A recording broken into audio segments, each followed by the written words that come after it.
Hello students, कैसे हो आप सब। उम्मीद है आप सब बढ़िया होंगे, पढ़ रहे होंगे। तो आइए आज हम लोग इलेक्ट्रिक का दूसरा चैप्टर गॉस प्रमेय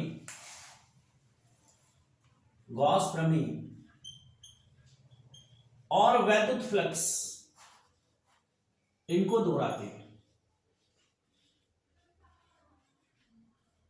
तो देखिए, वैद्युत फ्लक्स व गॉस प्रमेय जो है वो आधारित है वैद्युत क्षेत्र के ऊपर।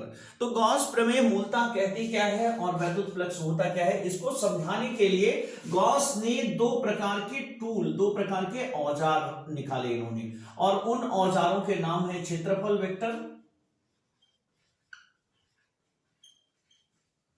और दूसरा है घनकोण।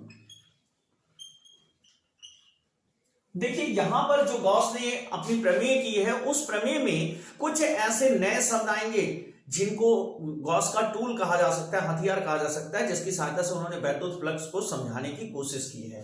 तो यहां पर क्षेत्रफल वेक्टर क्या होता है, अगर कोई भी पृष्ठ ले, हम द्विआयामी त्रिआयामी कोई भी हम पृष्ठ ले सकते हैं, उस पृष्ठ का जो हमसे दूर वाला हिस्सा होगा उसे हम क्षेत्रफल वेक्टर की दिशा कहेंगे, और इस दिशा के इकाई सदिश को हम कैपियन कहेंगे और इसके क्षेत्रफल को हम ए कहेंगे। और इसको अगर हम सदिश विधि से लिखें तो क्षेत्रफल वेक्टर ए बराबर A N cap N into ए कहलाएगा।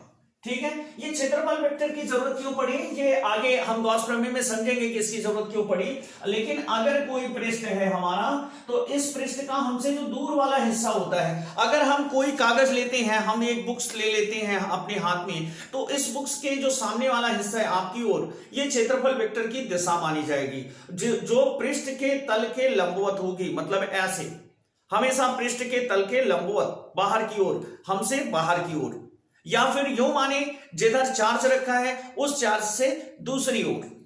ठीक है, तो इसे कहते हैं क्षेत्रफल वेक्टर। और इसको सदिश रूप से लिखने के लिए, यदि इस क्षेत्रफल का परिमाण a है तो इसके लंबवत जो वेक्टर होगा उसका इकाई सदिश कैप n है, तो इसे क्षेत्रफल वेक्टर a बराबर ए कैप एन या कैप एन इंटू ए कहते हैं। दूसरा टूल था इनका घनकोण। चूंकि हमें शॉर्ट में समझना है इसलिए जल्दी जल्दी देखते रहिए।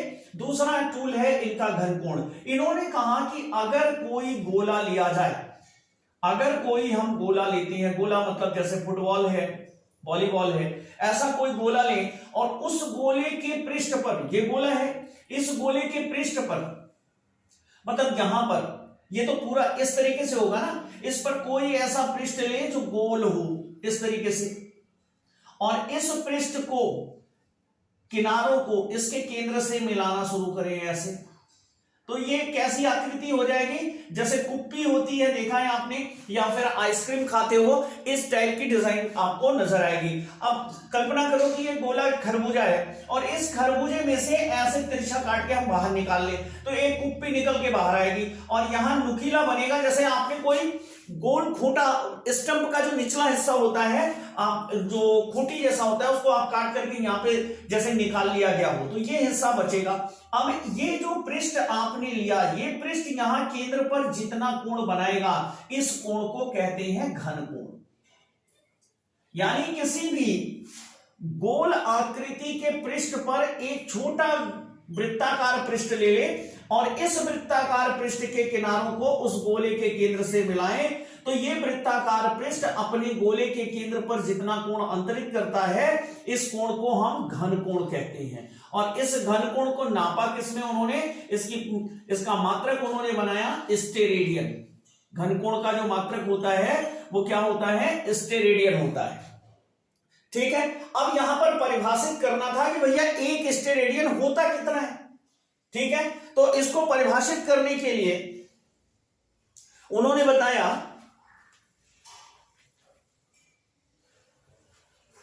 उन्होंने कहा कि मान लो इसके ऊपर हमने छोटा सा जो ये पृष्ठ लिया है, इसका क्षेत्रफल a है और इसकी त्रिज्या r है, इस गोले की जो त्रिज्या है पृष्ठ तक वो r है।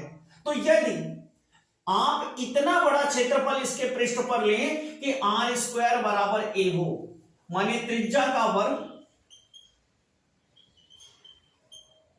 त्रिज्या का वर्ग किसका, गोले की त्रिज्या का वर्ग बराबर पृष्ठ पर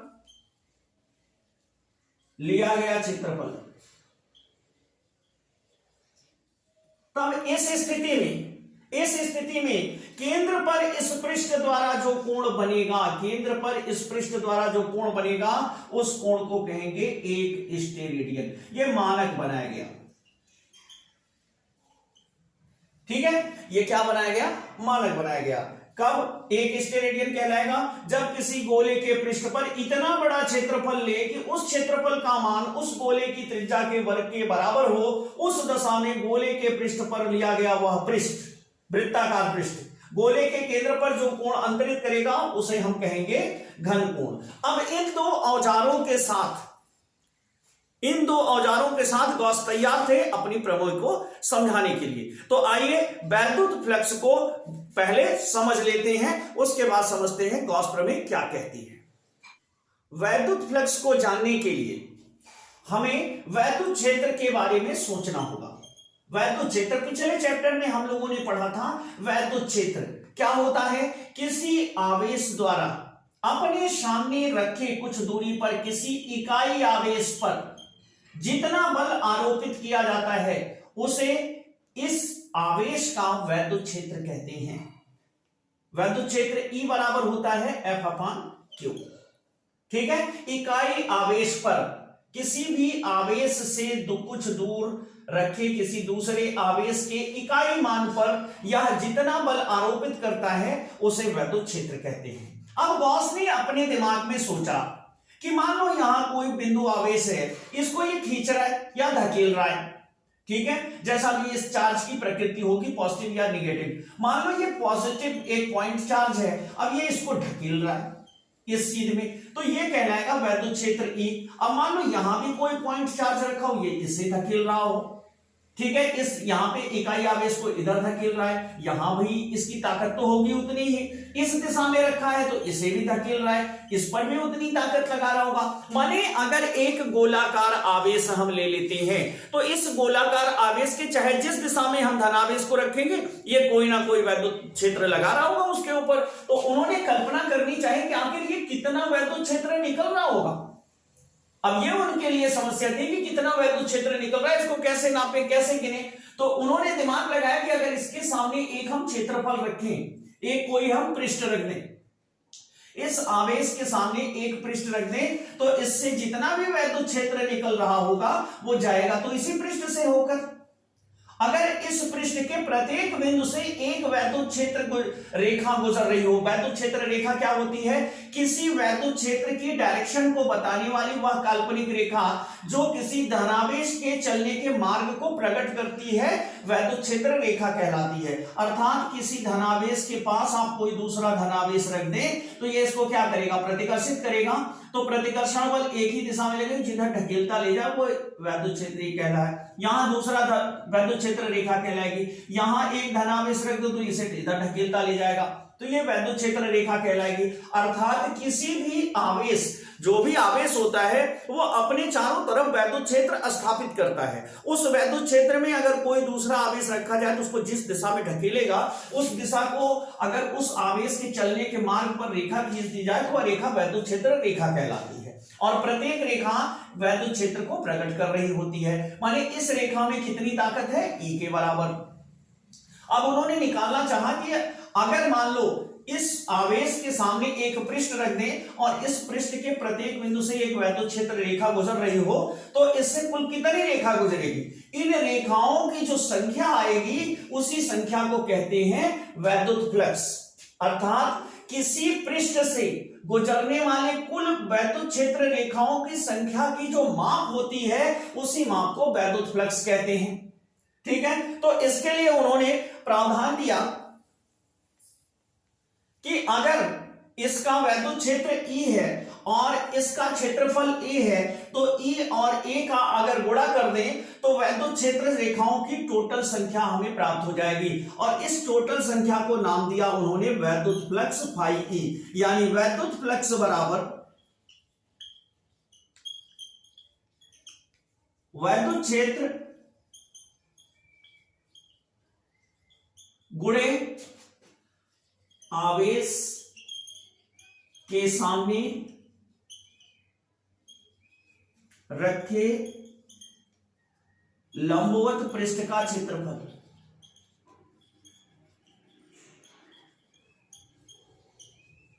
ठीक है, अब लंबवत का मतलब यह है, अगर हम टार्च की रोशनी जलाते हैं, अगर हम टार्च की रोशनी जलाते हैं तो हमारे पास अगर कोई एक पृष्ठ है, ये हमारे पास एक पृष्ठ है, अगर हम टार्च की रोशनी ऐसे मारते हैं सीधा इसके सामने, मान लीजिए हमारी टार्च है, तो इससे निकलने वाली प्रकाश की किरणें अधिकाधिक मात्रा में इससे तब गुजरेंगी जब ये बिल्कुल 90 रहेगा इसके सामने, और अगर ये ऐसे झुक गया तो क्या होगा, अब उतना प्रकाश इसमें से नहीं जाएगा, कुछ जो यहां से जा रहा था इसके झुकने के कारण वो नीचे से चला जाएगा, और कुछ जो यहां से जा रहा था इसके झुकने के कारण वो ऊपर से चला जाएगा।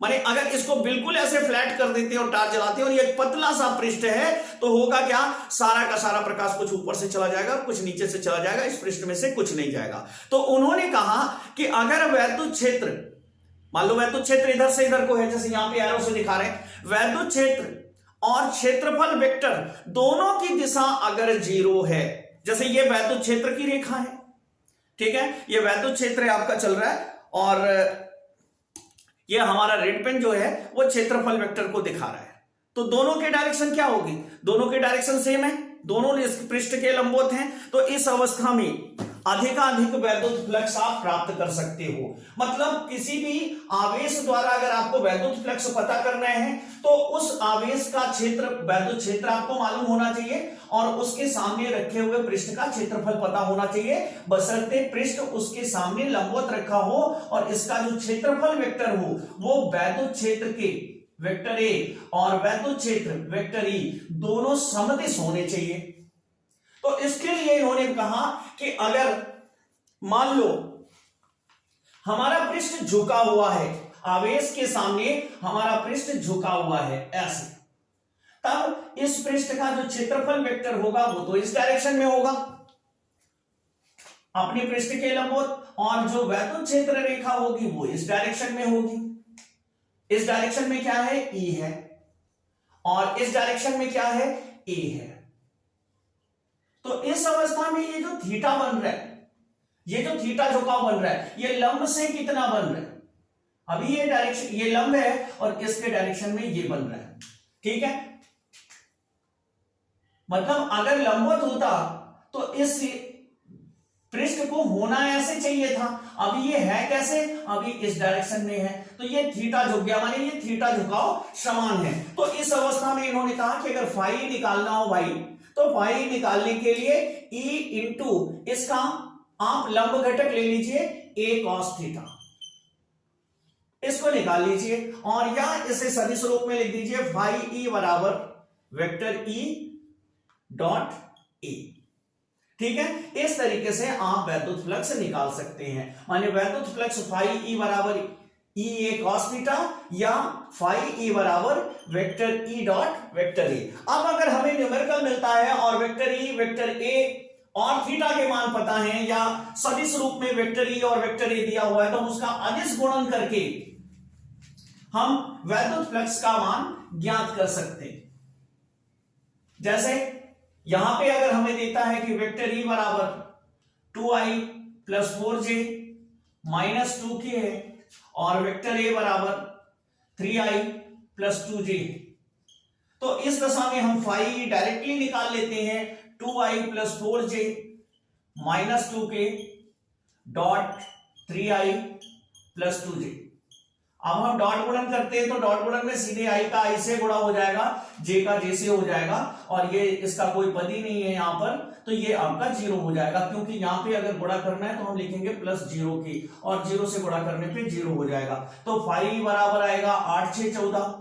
अब इसका मात्रक भी चाहिए भाई, तो मात्रक आपने गुणा किसका किसका किया, ई और ए का, तो ई का मात्रक क्या होता है, न्यूटन प्रति कूलम, और ए का मात्रक क्या होता है, मीटर स्क्वायर। तो इस तरीके से हम पहले को डायरेक्ट निकाल लेते हैं, अगर सदिश रूप में दिया है, कभी कभी 3 नंबर में ऐसी सवालें आ जाती हैं। तो फाई ई का मात्रक क्या होगा, वैद्युत फ्लक्स का मात्रक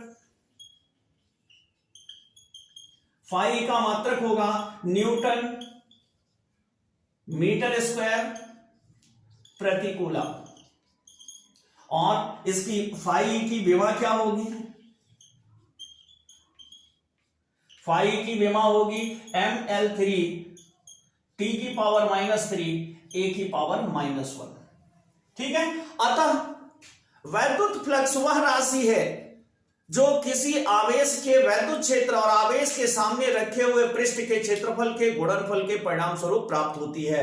अर्थात किसी पृष्ठ से गुजरने वाले वैद्युत क्षेत्र रेखाओं की संख्या की माप को वैद्युत फ्लक्स कहते हैं। अगर हमारा वैद्युत क्षेत्र E है और क्षेत्रफल A है और दो क्षेत्र का डायरेक्शन, आवेश का डायरेक्शन हम फिर से समझा देते हैं आपको, आवेश से निकलने वाली वैद्युत क्षेत्र रेखा E का डायरेक्शन और इसके सामने रखे हुए पृष्ठ का डायरेक्शन यदि सेम है, क्षेत्रफल वैद्युत क्षेत्र और क्षेत्रफल के बीच अगर डायरेक्शन सेम है तो थीटा बराबर 0 लेते हैं, और उस दशा में फाई ई बराबर E इंटू ए डायरेक्ट लिख सकते हैं और इसकी वैल्यू हम निकाल सकते हैं।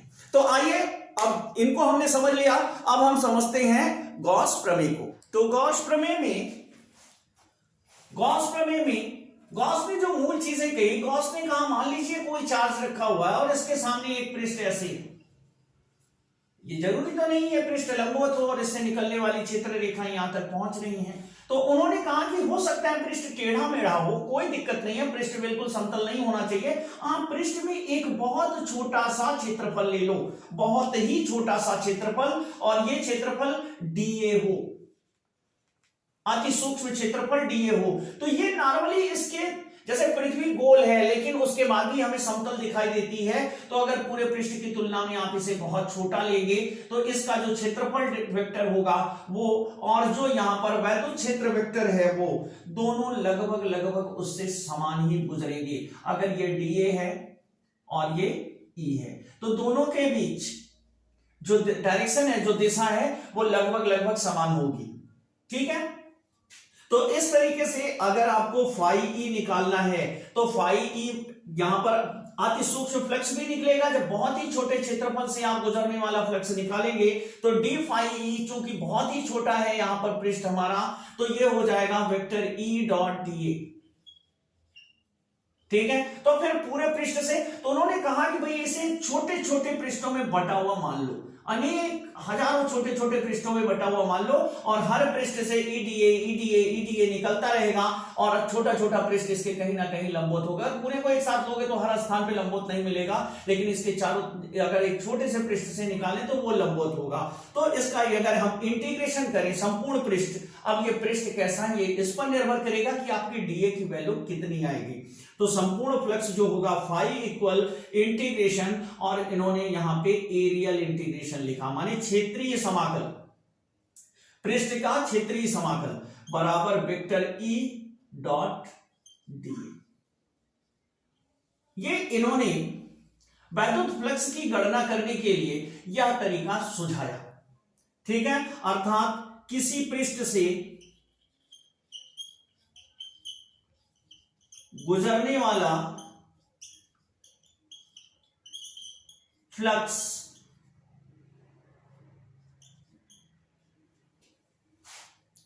वैद्युत क्षेत्र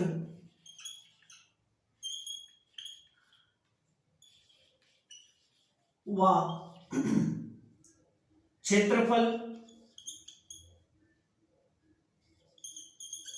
के आदिश गुणन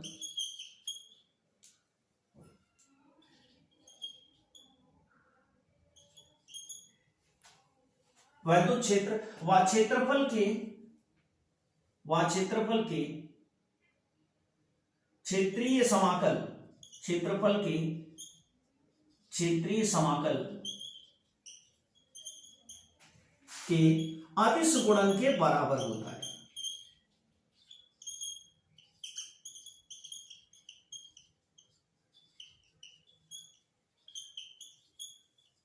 ठीक है। इस तरीके से उन्होंने वैद्युत फ्लक्स की परिभाषा दी जो किसी पृष्ठ से गुजर रहे हो। अब गॉस ने इसके आधार पर अपनी मूल परिभाषा दी। उन्होंने बताया कि यदि किसी आवेश को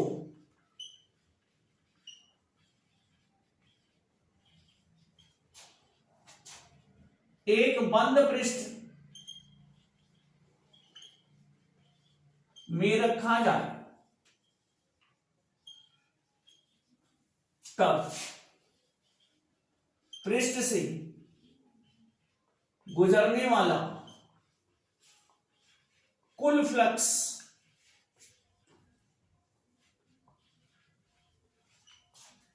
रखे गए आवेश का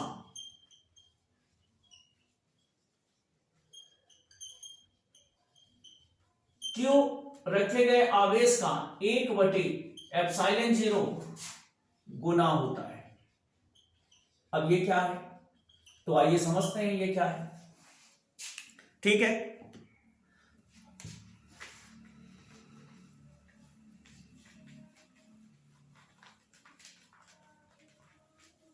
गॉस ने कहा कि भैया एक चार्ज ले लो आप।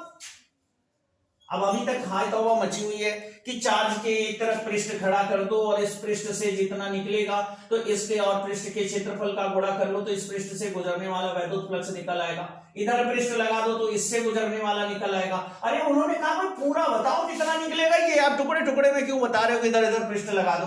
अब सामने ये समस्या आई कि ऐसा कौन सा पृष्ठ है जो इसके चारों तरफ 90 अंश बनाता हुआ इससे रहे। माने ऐसा पृष्ठ की कल्पना करो जिसके पृष्ठ पर कोई क्षेत्रफल वेक्टर खींचा जाए तो इसके वैद्युत क्षेत्र और क्षेत्रफल वेक्टर हमेशा समांतर रहे। तो उन्होंने कहा कि अगर मान लो इसके चारों तरफ हम एक बंद गोला बना देते हैं, एक बंद पृष्ठ ले लेते हैं इस तरीके से। बंद पृष्ठ उसे कहते हैं जिसमें से क्षेत्रफल वेक्टर रेखाएं जो हैं वो 2 बार पार करें, जैसे एंट्री कर रही है इधर से तो इधर से 2 बार निकले, जबकि ऐसे पृष्ठ को खुला पृष्ठ कहते हैं। इसमें से क्षेत्र रेखाएं एक ही बार प्रवेश करके दूसरी ओर निकल जाती हैं, लेकिन अगर इसमें से क्षेत्र रेखाओं को प्रवेश कराया जाए तो उन्हें 2 बार भेदन करना होगा, तो ऐसे पृष्ठ को बंद पृष्ठ कहते हैं। अब उन्होंने कहा कि अगर आप एक गोले के अंदर, एक फुटबॉल के अंदर चार्ज रख देंगे तो बिल्कुल केंद्र पर, तो एक सबसे खास बात यह होगी कि यहां से सारी दूरियां समान होंगी और इसके किसी बिंदु पर अगर स्पर्शी खींचे तो यहां से खींची गई त्रिज्या यानी कि वैद्युत क्षेत्र रेखाएं जो होंगी बिल्कुल ऐसे जाएंगी सीधा और यहाँ पे 90 बनाएंगी, यानी इस पृष्ठ के साथ 90 बनानी अगर, अर्थात पृष्ठ का जो क्षेत्रफल वेक्टर है वो और ये दोनों समदिश होंगे। ठीक है, अगर कहीं पर पृष्ठ ऐसा है तो क्षेत्रफल वेक्टर ऐसा होगा, अगर पृष्ठ ऐसा है तो क्षेत्रफल वेक्टर ऐसा होगा, अगर पृष्ठ ऐसा है तो क्षेत्रफल वेक्टर ऐसा होगा। माने इसके चारों तरफ अगर हम डीए लें तो डीए कुछ इस तरीके से मिलता जाएगा और अगर यहाँ पे वैद्युत क्षेत्र रेखाएं लें तो वो भी ऐसे ही मिलेंगी। माने हर स्थान पर वैद्युत क्षेत्र रेखा और डीए समान होगा। बस उनका ज्ञान काम कर गया कि पृष्ठ मिल गया हमें। अब उन्होंने कहा अगर ऐसे पृष्ठ से बंद कर दें तो पूरे चारों तरफ पृष्ठ से कितनी वैद्युत क्षेत्र रेखाएं गुजर रही है टोटल की गणना कर सकते हैं। और उन्होंने कहा कि माना क्यू आवेश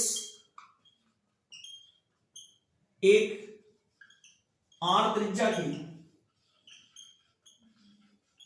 गोले में रखा है,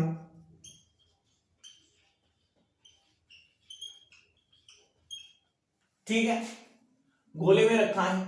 अब मान लो ये आर त्रिज्या का हमारा गोला, वैसे हम कोई भी गोला ले सकते हैं, जरूरी नहीं कि आर त्रिज्या का हो, तो गोले में रखा है। तब फाई ई बराबर टोटल वैद्युत फ्लक्स जो है वो क्यों चार्ज आप रखे हो तो क्यों गुणे 1/ε0 होगा, ये तो कथन है उनका।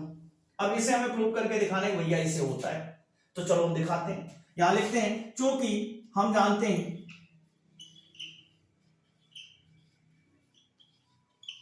कि डी फाई ई, अब हम इसके लिए क्या करते हैं, इसके लिए यहां पे एक छोटू सा पृष्ठ ले लेते हैं। अभी वो वैद्युत फ्लक्स वाला रेखीय क्षेत्रीय समाकल वाला, यहां पे छोटा सा पृष्ठ ले लेते हैं। अब इस पृष्ठ की डायरेक्शन क्या होगी क्षेत्रफल वेक्टर की, ये डायरेक्शन होगी और ये होगा डीए। और यहां से एक वैद्युत क्षेत्र रेखा ले लेते हैं, ये क्या होगा ई। अब ये मान लेते हैं दोनों समांतर में नहीं है, दोनों के बीच का कोण थीटा है। तो यहां पे हम लिखेंगे कि हम जानते हैं कि फाई ई बराबर वेक्टर ई डॉट डी, और यहां पे डी फाई, क्योंकि हमने बहुत छोटा सा क्षेत्रफल वेक्टर लिया हुआ है, ठीक है, जिसे हम लिख सकते हैं डी फाई ई बराबर E D A cos theta. अब थीटा क्या है? थीटा डीए और ई के बीच का कोण है। अब यहां पे लिखेंगे चूंकि आवेश गोले के केंद्र में है,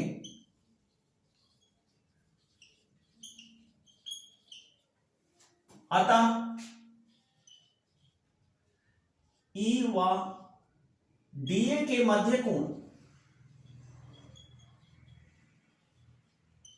थीटा बराबर 0। तो इस तरीके से हमें मिल गया डी फाई ई बराबर ई डी ए कॉस 0। अब ये खत्म हो गया, कॉस 0 कहानी खत्म हो गई। डी फाई ई बराबर ई डी ए। अब यहां पे तब संपूर्ण पृष्ठ के कारण, अब भैया संपूर्ण पृष्ठ के कारण क्या मिलेगा हमें, आओ इसको देखते हैं। बहुत ही आसानी से सिद्ध होगा। तब संपूर्ण पृष्ठ के कारण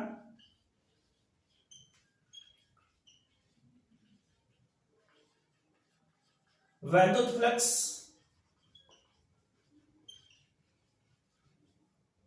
और वैद्युत फ्लक्स कितना मिलेगा। अब यहां पे इंटीग्रेशन कर दे तो संपूर्ण पृष्ठ से मान लो फाई मिल रहा है, तो यहां पे एरियल इंटीग्रेशन हो जाएगा ई डी ए। अब यहां पे ई कांस्टेंट है, इसे बाहर कर लो तो ये हो गया इंटीग्रेशन डी ए। अब भैया डी ए यानी छोटे से पृष्ठ जैसे इसमें उपस्थित हजारों पृष्ठ जो इस गोले में बनेंगे, सभी पृष्ठों का टोटल, तो यहां पे क्या होगा, इंटीग्रेशन डी ए इक्वल होगा 4 पाई आर स्क्वायर। तो रख दो भैया फाई ई बराबर हो गया, ई का मान रख दो 1/4 पाई एप्सिलॉन नॉट, और कहां पे निकाल रहे हो, पृष्ठ पे निकाल रहे हो तो क्यू अपान आर स्क्वायर, यहां से आर दूरी पर है, इसे कैपिटल आर लिखेंगे, और इनटू डीए की वैल्यू लिख दो 4 पाई आर स्क्वायर।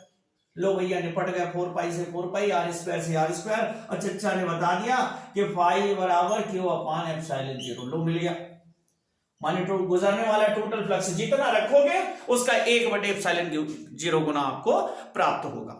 तो ये थी हमारी गॉस प्रमेय। अब इस गॉस प्रमेय के आधार पर इसके कुछ एप्लीकेशन है हमारे पास। तो गॉस प्रमेय की जो अनुप्रयोग है, उन प्रयोगों में पहला यह है कि अनंत लंबाई के चालक तार के निकट वैद्युत क्षेत्र की तीव्रता।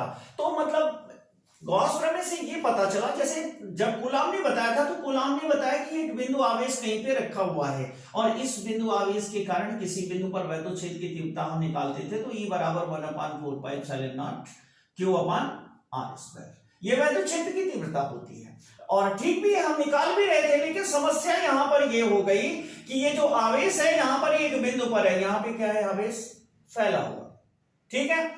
तो यहां पर इस चालक तार के निकट, ये एक तार है, इसमें से वैद्युत क्षेत्र की तीव्रता इसके निकट कितनी होगी, इसे निकालने के लिए हमें एक ऐसे काल्पनिक पृष्ठ की जरूरत है। ये काल्पनिक पृष्ठ है, ऐसा नहीं कि हम बेलन में इसको बंद करके रखे हुए हैं, ये केवल कल्पना में किया गया कि मान लो ये चालक तार है और इसको ये बेलन के अंदर हमने बंद कर दिया, ठीक है, और इस पृष्ठ से कितना निकलेगा, चारों तरफ से फ्लक्स कितना फेंकेगा, इसकी गणना करनी है। अब यहां पर हमें एक ऐसे बंद पृष्ठ की कल्पना करनी थी जिसका कोई ना कोई पृष्ठ हमारे चालक तार के लंबवत हो, ताकि उससे निकलने वाला वैद्युत क्षेत्र जो हो वो क्षेत्रफल वेक्टर के समानांतर हो जाए। तो यहां पर हम एक बेलनाकार पृष्ठ की कल्पना करते हैं, त्रिआयामी बेलनाकार बंद पृष्ठ, ठीक है। तो यहां पर हम मान लेते हैं कि माना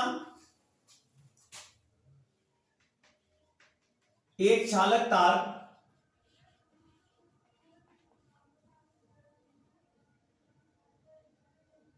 जिस जो आवेशित है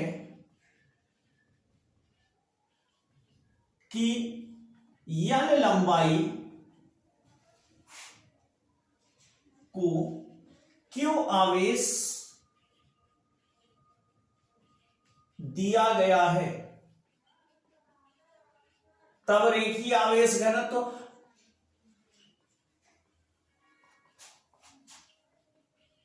मतलब इसकी इकाई लंबाई पर कितना आवेश मौजूद है, इसे लैम्डा से लिखेंगे तो लैम्डा बराबर क्यू अपान एल, इसे कहेंगे रेखीय आवेश घनत्व इस चालक में कितना दिया गया है। अब माना चालक को एल लंबाई के बेलन से बंद किया गया है,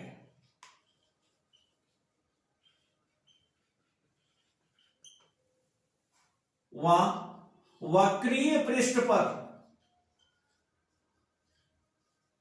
माने आपने एक पेन एक कोल्ड ड्रिंक वाले केन में घुसा दी, अब वो बेलन है, ठीक है, तो जो केन का साइड वाला एरिया होगा, इससे निकलने वाला फ्लक्स और उसका क्षेत्रफल वेक्टर दोनों समान होंगे, लेकिन केन में जहां मुंह लगाकर ऊपर पीते हैं उसका क्षेत्रफल वेक्टर ऊपर को होगा, लेकिन इससे निकलने वाली वैद्युत क्षेत्र रेखा इधर को होगी। तो देखिए यहां पर इस ऊपर वाले पृष्ठ से क्षेत्रफल वेक्टर इधर को है और वैद्युत क्षेत्र इधर को जा रहा है, तो यहां से कोई वैद्युत फ्लक्स नहीं गुजर रहा। सेम कंडीशन नीचे है, यहां पर इसकी जो पेदी है उसका वैद्युत जो क्षेत्रफल वेक्टर है वो नीचे की ओर है, जबकि वैद्युत क्षेत्र इस डायरेक्शन में है, तो यहां से भी कोई वैद्युत फ्लक्स नहीं गुजर रहा, क्योंकि E A cos 90 हो जाएगा और cos 90 की वैल्यू 0 होगी।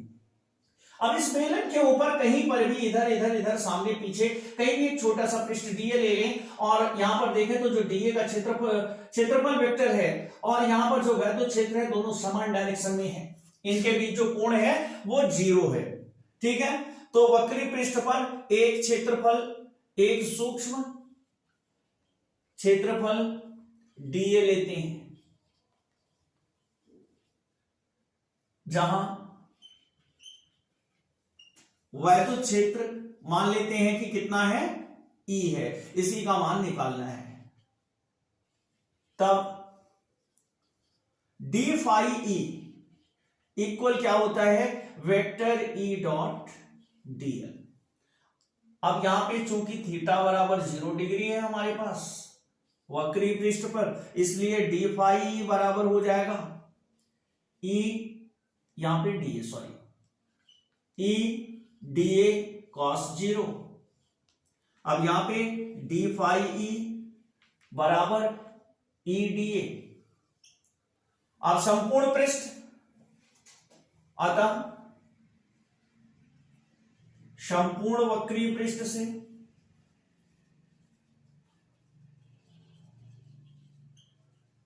गुजरने वाला फ्लक्स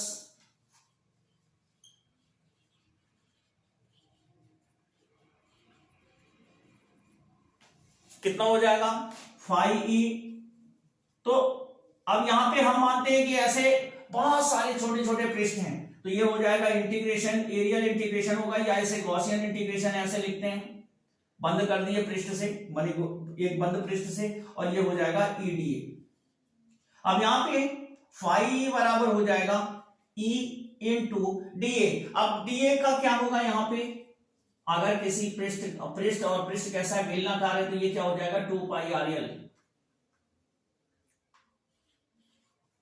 ठीक है। अब यहां पे रख देंगे 2 पाई आर एल, ये हो गया, ऐसा इक्वेशन फर्स्ट करके छोड़ देंगे, ठीक है। अब आगे बात बढ़ाते हैं।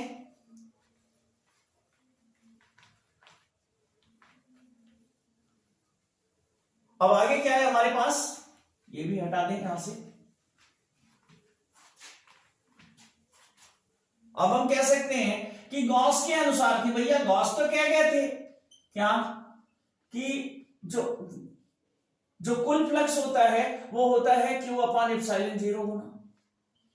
तो इसका मतलब ये और वो दोनों बराबर होंगे, ये इक्वेशन 2 हो गया, तो 1 व 2 से दोनों को बराबर करो, Q अपान एप्सिलॉन 0 बराबर E इंटू 2 पाई आर एल, बराबर कर दो।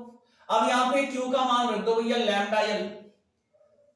अब Q बराबर लैम्डा एल, यही देखो रेखीय आवेश घनत्व तो अभी तक लिखा हुआ है, इसको हटाया नहीं हमने, तो यहां रख देंगे लैम्डा एल अपान एप्सिलॉन 0 बराबर 2 पाई E इंटू 2 पाई आर एल।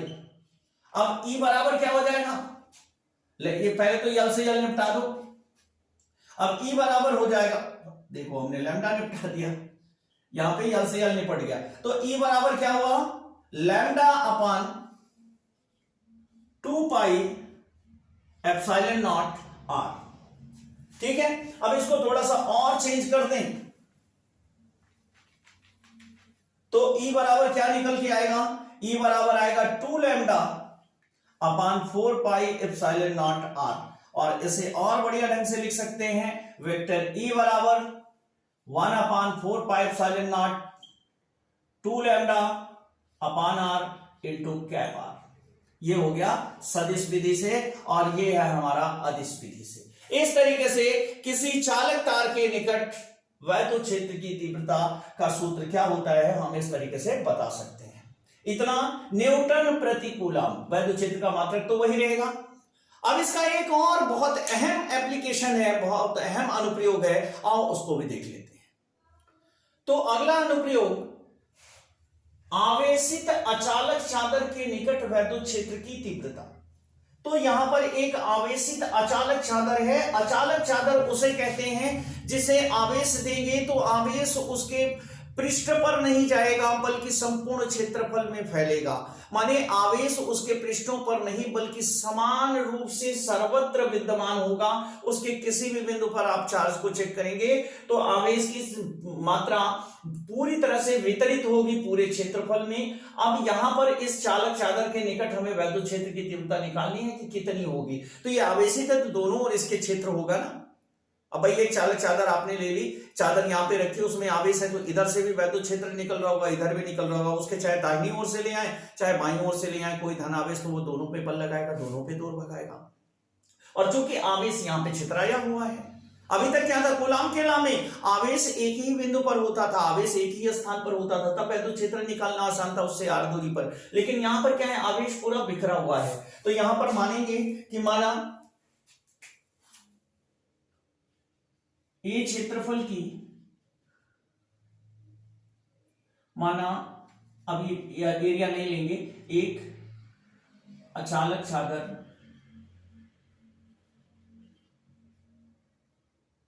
है जिसे धनावेशित किया गया है।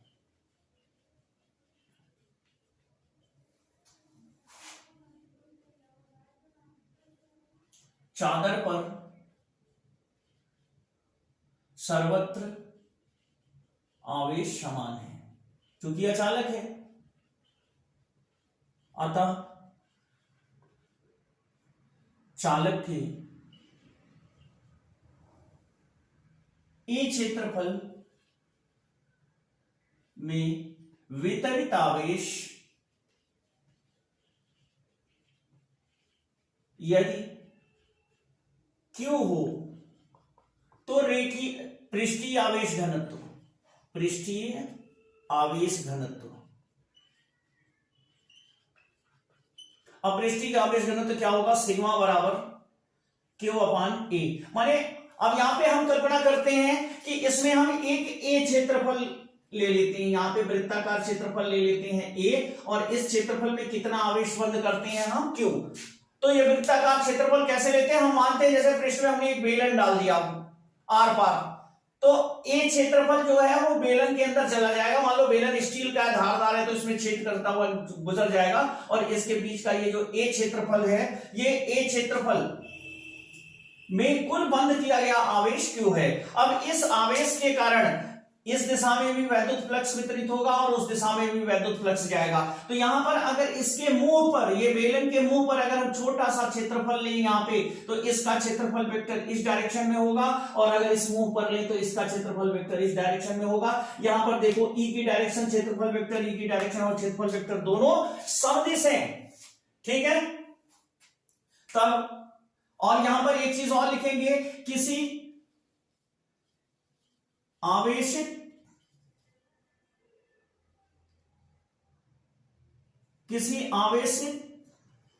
चादर के निकट बिंदुओं पर, ये आपको याद रखना है, आपके सिलेबस से हटा दिया गया नहीं तो उसको भी प्रूव करते थे। निकट बिंदुओं पर क्षेत्र की तीव्रता समान होती है, तब बेलन के, अब बेलन यहां काल्पनिक है, बेलन के सिरों से गुजरने वाला कुल फ्लक्स कितना हो जाएगा, फाई ई बराबर E dot D A plus E dot D A.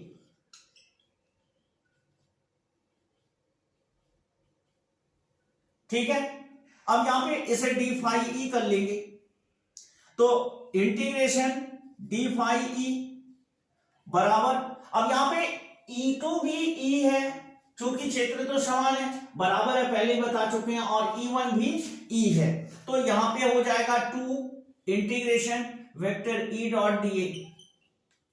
अब यहां पे ये हो गया तुम्हारा 5E बराबर 2, और ऐसे लिख सकते हैं E dA cos theta integration यहां पे, तो थीटा बराबर 0 है, तो आपका क्या हो जाएगा 5E इक्वल 2E इनटू यहां पे क्या आएगा आपका dA, ये पूरा एरिया आ जाएगा A, ठीक है, A मतलब क्या है, ये पूरा क्षेत्रफल, ठीक है। अब ये आपका आ गया, तो यहां पे क्या हो जाएगा, अब ये लिखेंगे किंतु गॉस के अनुसार, अब गॉस के अनुसार क्या होगा, 5E बराबर Q अपान एप्सिलॉन 0। अब दोनों को बराबर करेंगे तब, अब इसे 1 लिख लो, इसे 2 लिख लो, 1 व 2 से, अब 1 व 2 से बराबर करोगे तो ये क्या होगा 2E बराबर Q अपान एप्सिलॉन 0, दोनों को बराबर कर दिए। अब बराबर करने के बाद अब देखो घनत्व को छोड़ दो, इसकी जरूरत अभी फिर पड़ेगी।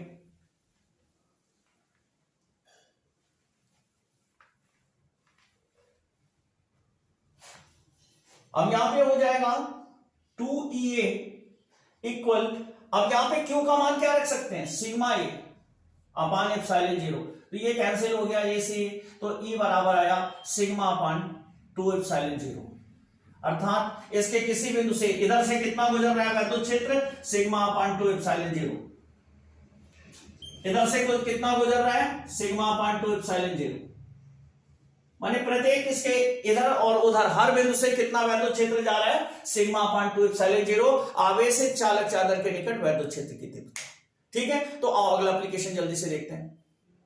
तो अगले एप्लीकेशन में बस एक अक्षर का फर्क है, आवेशित चालक चादर के निकट वैद्युत क्षेत्र की तीव्रता। अब मान लो हम चालक चादर के अतिरिक्त एक चालक चादर लेते हैं और इसे क्यू आवेश दे देते हैं, तो क्यू आवेश क्या होगा, इसके दोनों पृष्ठों पर चला जाएगा, इधर भी चला जाएगा, इधर भी चला जाएगा, और ऐसा होगा कि आवेश एक पृष्ठ की ओर भी बिखरा है और दूसरे पृष्ठ की ओर भी बिखरा है। अब इस पृष्ठ के कारण भी वैद्युत क्षेत्र उत्पन्न होगा और इस पृष्ठ के कारण भी उत्पन्न होगा, और दोनों में डायरेक्शन में ये दूर के लिए ही होगा, दोनों पृष्ठ दो अलग अलग वैद्युत क्षेत्र उत्पन्न कर रहे होंगे, लेकिन चूंकि आवेश का वितरण समान होगा इसलिए E1 बराबर E2 यहां पर हमेशा बना रहेगा, E1 बराबर E2 बराबर E रहेगा वैद्युत क्षेत्र, ठीक है। तो हम यहां पर लिखेंगे कि एक आवेशित चालक चादर है, जैसे हमने क्यों आवेश दिया या हमने उसे कुछ आवेश दिया, या आवेश उसके चालक होने के कारण उसके दोनों पृष्ठों पर समान रूप से वितरित हो जाता है, और चालक चादर दो अलग अलग क्षेत्रों में विभाजित होती है, क्षेत्र 1 क्षेत्र 2, तो दूसरे क्षेत्र के कारण उत्पन्न वैद्युत क्षेत्र की तीव्रता E2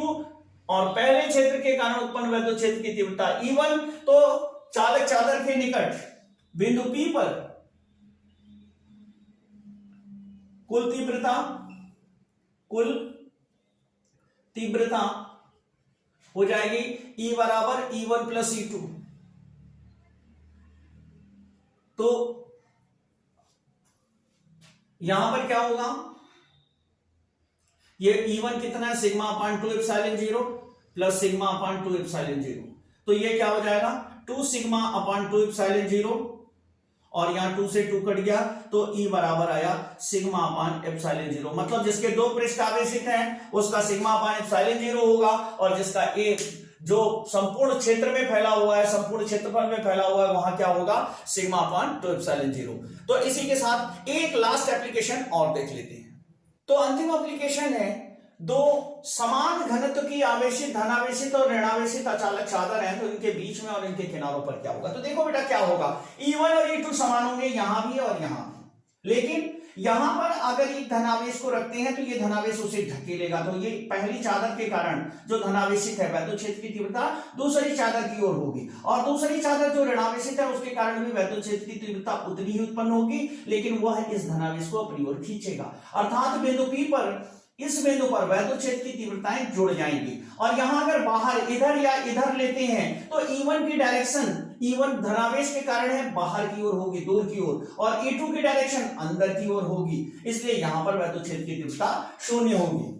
तो यहां पर लिखेंगे बिंदु P पर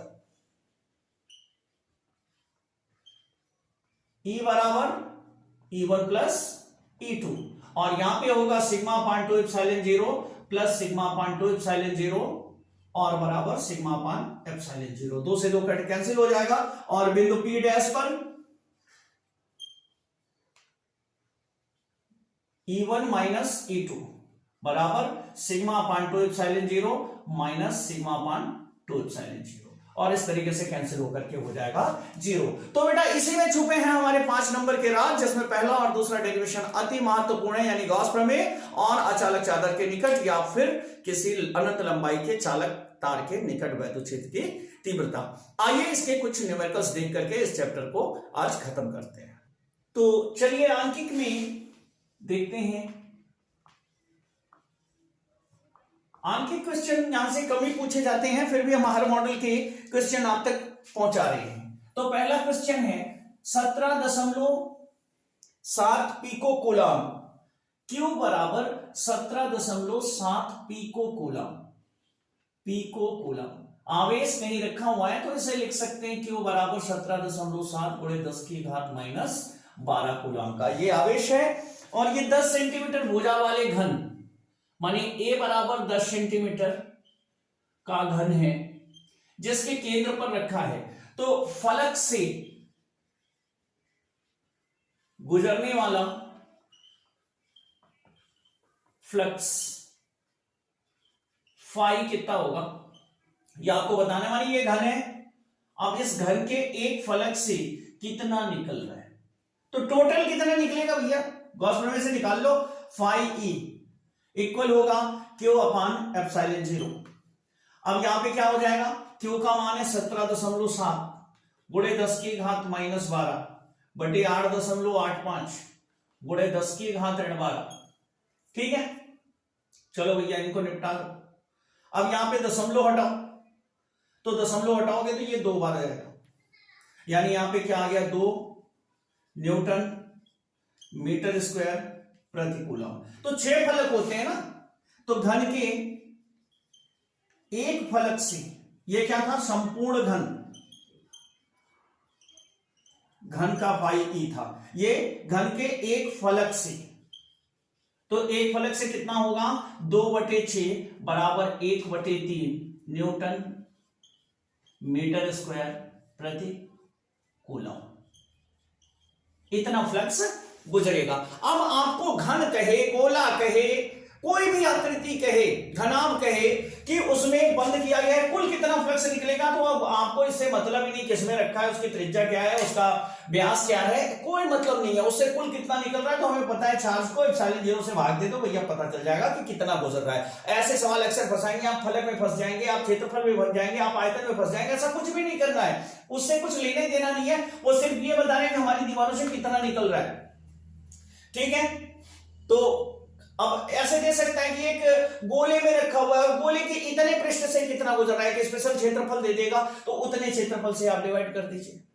पहले आप गोले के पूरे क्षेत्रफल से डिवाइड कर दीजिए, फिर उसमें गुणा कर लीजिए। अब मान लो कहता है कि एक गोले में रखा हुआ है, ठीक है, तो कुल फ्लक्स कितना गुजरेगा, तो Q अपान एप्सिलॉन 0 गुजरेगा, और गोले की त्रिज्या दे दिया तो पूरा क्षेत्रफल A हो गया।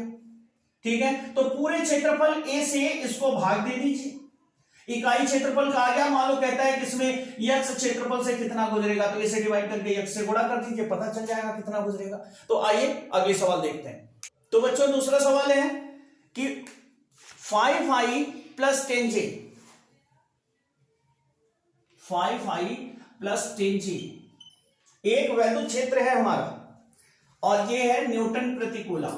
इतना वैद्युत क्षेत्र सदिश विधि से दिया है न्यूटन प्रति कूलम, और जो हमारा क्षेत्रफल है A उसे भी दिया हुआ है 0.2j, और हमसे फ्लक्स पूछ रहा है। वाह भाई वाह, तो फाई बराबर E डॉट डी, A होता ही है वेक्टर E डॉट A, तो यहां पे E की वैल्यू रख दो 5i plus 10j dot 0.2i या 0.2j जो भी दिया हो। अब इसका करेंगे तो i का कोई जोड़ीदार नहीं है तो कुछ नहीं होगा, 10 से इसमें गुणा करेंगे तो ये हो जाएगा 2.0, इतना न्यूटन, ये फाई है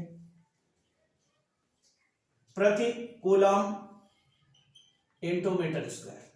ये आ गया हमारा। तो इस तरीके से सदिश और क्षेत्रफल आपको वैद्युत क्षेत्र और क्षेत्रफल के सदिश रूप भी आपको दिए जा सकते हैं, तो आप यहां पर अदिश गुणन की सहायता से इसे निकाल सकते हैं। आइए नेक्स्ट क्वेश्चन देखते हैं। तीसरा क्वेश्चन है हमारा, तीसरा न्यूमेरिकल है हमारा। तीसरे न्यूमेरिकल में कह रहा है कि अनंत लंबी आवेश की रेखा है, मानिए एक चालक है अनंत लंबाई का, इससे 2 मीटर की दूरी पर, 2 मीटर की दूरी पर, मानिए यहां पे रख सकते हैं r बराबर 2 मीटर, 2 मीटर की दूरी पर 4.5 गुणे 10 की घात 4, 4.5 गुणे 10 की घात 4 न्यूटन प्रति कूलम का वैद्युत क्षेत्र है यहां पर। तो रेखीय आवेश घनत्व ज्ञात करो, माने लैम्डा निकालो कितना होगा। तो चालक के निकट वैद्युत क्षेत्र की तीव्रता निकालने का फॉर्मूला था E बराबर 1/4 pi epsilon not lambda 2 lambda upon r। ठीक है, अब चलो वैल्यू रखते हैं यहां पे। तो E का मान कितना है, 4.5 गुणे 10 की घात 4 इक्वल ये हो जाएगा 9 into 10 to power 9 1/4 pi epsilon naught into 2 lambda upon 2। तो ये तो हो गया कैंसिल। अब लैम्डा इक्वल हो गया 4.5 into 10 to power 4 upon 9 into 10 to power 9।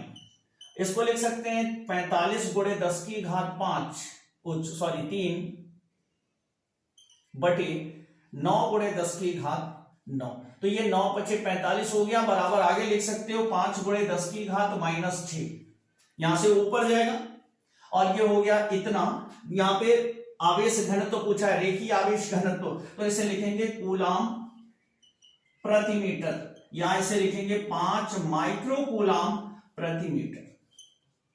तो इस तरीके से आप रेखीय आवेश घनत्व तो पूछ रहा है, आप उसे निकाल सकते हैं। फॉर्मूले आपको याद रखने हैं, आराम से न्यूमेरिकल हो जाएंगे। तो अगला, तो चौथा न्यूमेरिकल इस पर आधारित है कि अक्सर पूछा जाता है कि द्रव या तेल या जल किसी की एक बूंद है जो किसी वैद्युत क्षेत्र में लटकी है, तो अगर वह वैद्युत क्षेत्र में लटकी हुई है, ना ऊपर जा रही ना नीचे जा रही, तो उस पर आवेश की गणना कीजिए या वैद्युत क्षेत्र की गणना कीजिए, ऐसे क्वेश्चन आते हैं। तो इस पे आधारित एक क्वेश्चन देखते हैं। तो ये चौथा क्वेश्चन होगा हमारा कि एक आवेशित तेल की बूंद को 3 गुणे 10 की घात 4 न्यूटन प्रति कूलम E बराबर 3 गुणे 10 की घात 4 न्यूटन प्रति कूलम के वैद्युत क्षेत्र में संतुलन की अवस्था में लटकाकर रखा गया। यदि इसका द्रव्यमान m बराबर 9.75 गुणे 10 की घात ऋण 16 किलोग्राम हो, तो इसके ऊपर वैद्युत आवेश की मात्रा ज्ञात कीजिए, Q बराबर वाट और इलेक्ट्रॉनों की संख्या N बराबर वाट, दोनों निकालना है यहां पे।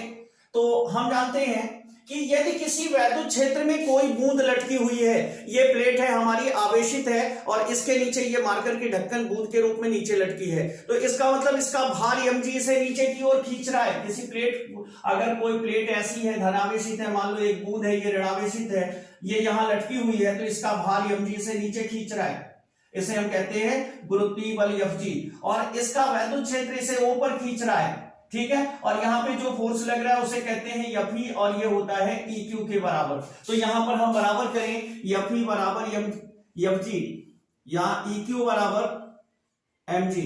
अब यहां पे हमें Q निकालना है, तो Q equal mg upon E हो सकता है। कुछ क्वेश्चन में यम नहीं दिया रहता तो बूंद गोलाकार होती, तो यम के लिए लगाते हैं V इंटू रो और V होता है 4/3 पाई r क्यूब। ऐसे सवालों में त्रिज्या दी गई रहती है और घनत्व तो दिया गया रहता है, तो इसकी सहायता से हम द्रव्यमान निकाल लेते हैं। तो यहाँ पे द्रव्यमान आपको दिया हुआ है, तो Q बराबर हो गया 9.75 गुणे 10 की घात 16 माइनस, और G की वैल्यू 10 ले लेते हैं सुविधा के लिए, और E हो गया 3 गुणे 10 की घात 4। ठीक है, अब यहां पर हम इस 4 ऊपर जाएगा -4 होगा और एक घात कम हो जाएगी, तो ये 3 हो जाएगा -3, और इसमें जुड़ के हो जाएगा 10 की घात ऋण 19। अब यहां 3 से डिवाइड करें तो 3 तिहाई 9, 3 दूनी 6 और 3 पचे 15, 3.25 गुणे 10 की घात ऋण 19 कूलम। अब Q बराबर Ne होता है या N बराबर Q अपॉन E होता है, तो यहां पे मान रख दीजिए 3.25 गुणे 10 की घात ऋण 19 और बटे 1.6 गुणे 10 की घात ऋण 19, जो लगभग 2 इलेक्ट्रॉन यहां पे आ जाएंगे बराबर 2 इलेक्ट्रॉन। क्योंकि यहाँ पे आवेश की मात्रा हम 0.1 अंक तक लिए हैं, नहीं तो पूरा पूरा कैंसिल हो जाता। तो इस बूंद पर कितने इलेक्ट्रॉनों की अधिकता है? 2 इलेक्ट्रॉन है, मानिए इस पे 2 माइनस चार्ज है और इस माइनस चार्ज के कारण इसका जो भार mg नीचे की ओर ले जा रहा है, इस पे वैद्युत बल लगने लगता है और ये ऊपर की ओर जाता है। ठीक है, तो आइए इस चैप्टर के लास्ट सवाल देख ले। कुछ इसमें सवालें बहुत कम पूछी जाती है, लेकिन फिर भी जो पूछी जा सकती है उनके आधार पर हम आपको सवालें बता रहे हैं। तो आइए लास्ट क्वेश्चन देखते हैं। तो हमारा आखिरी और 5वां क्वेश्चन है कि 0.1 मीटर त्रिज्या के एक गोलीय चालक को, r बराबर 0.1 मीटर त्रिज्या के एक गोलीय चालक को कितना आवेश दिया जाए? चालक है तो सारा आवेश तो उसके पृष्ठ पर भग जाएगा। कितना आवेश दिया जाए कि चालक के पृष्ठ पर वैद्युत क्षेत्र की तीव्रता E बराबर 900 न्यूटन प्रति कूलम हो। यहां पर किसी भी बिंदु पर ले तो E का मान जो आएगा इस बिंदु पर E बराबर 900 न्यूटन प्रति कूलम आना चाहिए और इसकी जो रेडियस है वो कितनी है? 0.1 मीटर है। तो आवेशित गोले का व्यवहार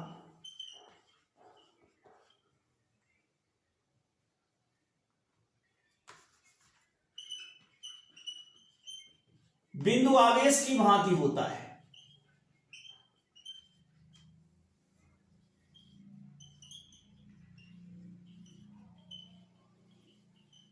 तब E बराबर 1/4πε0 Q/r²। अब E की वैल्यू रखेंगे 900 बराबर 9 गुणे 10 की घात 9 गुणे Q बटे r², 0.1 का वर्ग। ठीक है, अब यहां पर हो जाएगा 9 Q गुणे 9 गुणे 10 की घात 9 बराबर 900 गुणे 0.01। इस तरीके से हो जाएगा Q बराबर 9 बटे 9 गुणे 10 की घात 9, 9 से 9 कट गया तो Q बराबर 10 की घात -9 कूलम। ठीक है, तो बेटा इस तरीके से हमने पूरे गॉस प्रमेय को कवर किया है और इस पे आने वाली जो मॉडल क्वेश्चंस होते हैं न्यूमेरिकल के, उनको मैंने अटेम्प्ट किया है। इसकी सहायता से आप अच्छी तरीके से अपने गॉस प्रमेय को पूरी तरह से दोहरा सकते हैं इस चैप्टर को।